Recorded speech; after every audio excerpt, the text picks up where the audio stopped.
السلام علیکم۔ اپنی اولاد کو 7 سال کی عمر میں نماز سکھاؤ اور جب وہ 10 سال کے ہو جائیں تو نماز کے لیے ان پر سختی کرو اور ان کے بستر الگ کر دو۔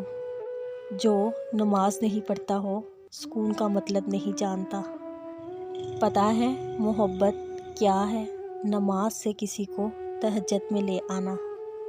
نبی کریم صلی اللہ علیہ وسلم کا ارشاد ہے، جو شخص 2 ٹھنڈی نماز فجر اور عصر پڑھتا ہے وہ جنت میں جائے گا۔ عبادت تسبیح سے مشروط نہیں، نیتوں کی پابند ہوتی ہے۔ نیتوں میں کھوٹ ہو تو برسوں کی عبادت بھی بیکار جاتی ہے۔ ہزاروں سوچیں الجھاتی ہیں مجھے اور ایک سجدہ سلجھا دیتا ہے سب۔ نماز محبت سمجھ کے ادا کرو گے تو وہ تمہیں دوسری نماز کے لیے خود ہی کھڑا کر دے گا۔ نماز فجر رحمت برکت چہرے کا نور۔ بے شک نماز نیند سے بہتر ہے۔ تو آؤ کامیابی کی طرف، آؤ نماز کی طرف۔ اللہ تو قریب ہوتا ہے، دور تو ہم چلے جاتے ہیں۔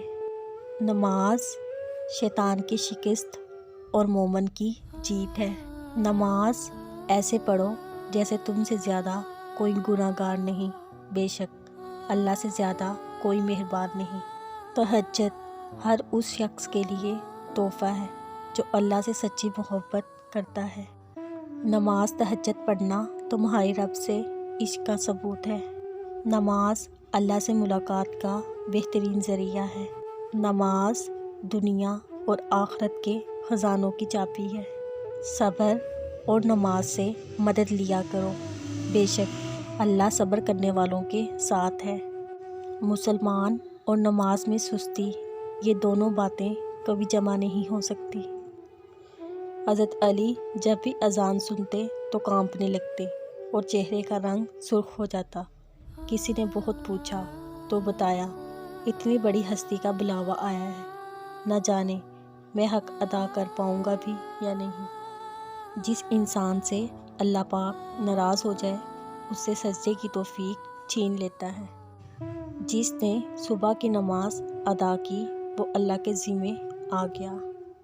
فجر کی 2 سنتیں دنیا اور جو کچھ اس دنیا میں ہے ان سب سے بہتر ہے۔